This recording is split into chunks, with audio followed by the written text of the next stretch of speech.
नमस्कार, मैं बीना और आपका स्वागत करती हूं हमारे चैनल बिहान इंडिया में। बता दें कि गया में चुनावी रैली को संबोधित करते हुए वीआईपी के राष्ट्रीय अध्यक्ष मुकेश सहनी ने नरेंद्र मोदी पर आरोपों का बौछार किया है। दरअसल उन्होंने प्रधानमंत्री नरेंद्र मोदी की तुलना हिटलर से की है और इन्हीं सवालों के साथ अभी हम मौजूद है बीजेपी के प्रवक्ता सुमित शशांक जी के साथ। तो बहुत बहुत स्वागत है आपका हमारे चैनल में सर। धन्यवाद। महागठबंधन में शामिल हुए मुकेश सहनी ने ये आरोप लगाया है कि प्रधानमंत्री नरेंद्र मोदी की तुलना उन्होंने हिटलर से की है। दरअसल उन्होंने कहा है कि हिटलर ने भी चुनाव के वक्त बहुत सारे वादे किए थे और वैसे ही नरेंद्र मोदी ने भी 2014 में वादे किए हैं। इस पर आपकी क्या कहना है? देखिए, सर्कस का रथ लेकर के घूमने वाले जो लोग हैं ना, वो कभी भी गरीबों के बच्चों के सपनों के बारे में बात नहीं कर सकते हैं। और सर्कस का रथ लेके घूमने वाले, और आपने देखा होगा कि सर्कस में एक जादूगर होता है जो गोगिया सरकार की तरह कपड़े पहन के निकलता है। तो वो गोगिया सरकार की तरह जो कपड़े पहन के निकलने से गरीब कभी किसी को बेटा नहीं मान लेता, ये भी समझना है। और ऐसे लोगों का बयान जो है वो महत्वहीन है, और ऐसे लोगों के बयानों पर जो है गरीब जो है वो विश्वास भी नहीं करता। तो ऐसे लोग जो हैं उनको सर्कस में ही अपना रथ नचाना चाहिए। उससे बाहर निकल करके आम जनता के विषय में बात करना जो है वो हम जैसे छोटे कार्यकर्ताओं पे और हम जैसे लोगों के लिए छोड़ना चाहिए।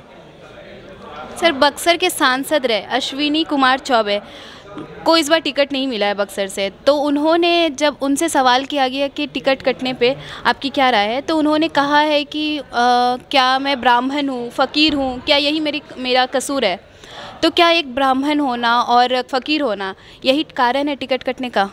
देखिए, पार्टी नेतृत्व जो है वो तय करता है, और पार्टी नेतृत्व आदरणीय जो हमारे वहाँ के सांसद पूर्व में जो रहे हैं अश्विनी चौबे जी, वो हमारे सम्मानित नेता हैं। हम सभी उनका सम्मान करते हैं, और शीर्ष नेतृत्व कई विषयों को सोच करके टिकट देना नहीं देना जो है शीर्ष नेतृत्व का निर्णय होता है। मैं उस पर तो ज़्यादा टीका टिप्पणी नहीं करूँगा, लेकिन ये जो इंडी अलायंस के लोग जो प्रायोजित एजेंडा चला रहे हैं, इनका गुंडा तंत्र जो है वो किस प्रकार से अनाथ हुआ है, ये भी देखने की बात है। बिहार में आपने देखा होगा कि जब कभी भी आरजेडी सत्ता से बाहर होती है तो बालू माफिया, भू माफिया और शराब माफिया, ये तीनों अपने आप को अनाथ महसूस करते हैं। और इन अनाथों का नाथ कौन है? ये आरजेडी है, ये गुंडा पार्टी है। तो ये गुंडा पार्टी में तय करना है। बिहार की जनता जो है ना, आज कहीं ना कहीं कंफ्यूज है कि आरजेडी के बारे में वो क्या कहे, कि पार्टी में गुंडे कि गुंडों की पार्टी। ये तो बिहार की जनता जो है वो तय करने में लगी हुई है, क्योंकि एक से बढ़ के एक बाहुबली, जिसने अपने क्षेत्र में अपराध के नए नए आयाम स्थापित किए हों, ऐसे ही लोगों को ला कर तो ये टिकट देने की बात करते हैं लोग। इन्होंने कभी बिहार के बच्चों के सम्मान की बात की क्या? इन्होंने कभी बिहार की बेटियों की सम्मान की बात की क्या? इन्होंने कभी बिहार की युवाओं के सम्मान की बात की क्या? नहीं। इनको सिर्फ अपने बेटे पसंद आते हैं। मुख्यमंत्री का बेटा होते हुए भी तेजस्वी जी, दो मुख्यमंत्री के पुत्र होते हुए भी तेजस्वी जी सिर्फ 9वीं कक्षा तक पढ़ पाए। अगर यकीन मानिए कि अगर वो 2 मुख्यमंत्रियों के सुपुत्र नहीं होते तो क्या वो पहली कक्षा तक भी पढ़ पाते क्या? और वो एक बड़े मंच से गाना गा रहे थे। उनका गाना का जो स्तर था वो देख के तो यही लगता है ना, लालू जी पहले ही भांप गए थे कि उनका सुपुत्र जो है प्लेटफॉर्म पे गीत गा के भी उसका गुजारा नहीं हो सकता है, तो उन्होंने उसको नेता बना दिया। तो ऐसे लोगों के बयान पे ना बहुत ज़्यादा सोच विचार करने की आवश्यकता नहीं है। दोयम दर्जे की मानसिकता, नीचता से भरी हुई मानसिकता, इसी मानसिकता के साथ ये लोग आरोप लगाते हैं। इनको तो थोड़ी भी शर्म होती तो पिताजी से पूछते ना अपने कि बिहार की भैंसों का चारा क्यों खा गए? भैंस का क्या गलती था भैया? भैंस को स्कूटर पे लाद के ले जा रहे थे आप, उसके विषय में भी तो सोचना था ना। ये भी पूछना था कि बिहार के बच्चों का भविष्य क्यों खराब कर दिए? अपना जन्मदिन हवाई जहाज में मनाते हो। गरीब का बेटा भी तो सोचता होगा ना कि उसका भी जन्मदिन मनेगा, लेकिन उसका जन्मदिन मनाने के बजाय उसका खून चूस रहे हो, तो उस पर भी तो जवाब देना पड़ेगा ना। नौकरी देने की फर्जी बातें जो करते हो, नौकरी कौन से राज्य में उप मुख्यमंत्री जो है वो नौकरी देता है? मुख्यमंत्री के द्वारा ही तो नौकरी दी जाती है ना। एनडीए ने जो वादे किए उसको आदरणीय मुख्यमंत्री जी ने पूरा किया। तो ये कहीं ना कहीं फर्जी डाटा लेके चलने वाले लोग हैं। इनके पास कभी किसी संस्था का डाटा देते हैं, कभी किसी संस्था का डाटा देते हैं। कभी भी किसी संस्था का फुल फॉर्म पूछा है ऐसे लोगों से? स्पेलिंग पूछ लीजिएगा, नहीं पता होगा। डेवलपमेंट का स्पेलिंग जाके पूछिएगा, उनको नहीं पता होगा। खैर, मैं सिर्फ इतना बोलूँगा कि कहीं ना कहीं कुंठित मानसिकता से बाहर निकले। युवा हैं तो युवाओं की बात करें, युवा हैं तो देश की माताओं बहनों की रक्षा की बात करें, युवा हैं तो देश के सम्मान की बात करें। ये भ्रष्टाचारियों की मंडली में बैठ करके अपने अपने परिवार को बचाने की बात करते हैं, अपने अपने परिवार का जो भ्रष्टाचार है उसको छुपाने की बात करते हैं। 27 साल की उम्र में 53 से ज़्यादा जो है संपत्ति कहाँ से आ गई, इसका भी तो जवाब देना पड़ेगा ना।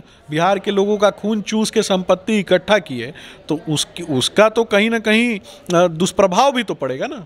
सर, लेकिन अभी तक आप मेरे सवाल का जवाब नहीं दिए हैं। मेरा सवाल था कि अश्विनी कुमार चौबे जो लगातार बक्सर के सांसद रह चुके हैं, उन्हें इस बार टिकट नहीं दिया गया है। जब उन तो यहाँ भाजपा में क्या ब्राह्मण होना, फकीर होना उनके टिकट कटने का कारण है? आप हमें ये बताइए। मैंने आपको पहले भी बताया कि हजारों लोग, भारतीय जनता पार्टी एक विचार और संस्कारों की पार्टी है।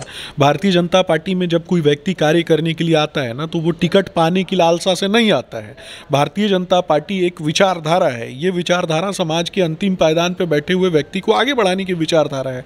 अगर हम जैसे युवा अगर इस पार्टी में काम कर रहे हैं तो ये बाध्यता नहीं है हमारी, ये हमने अपने स्वयं से चुना है।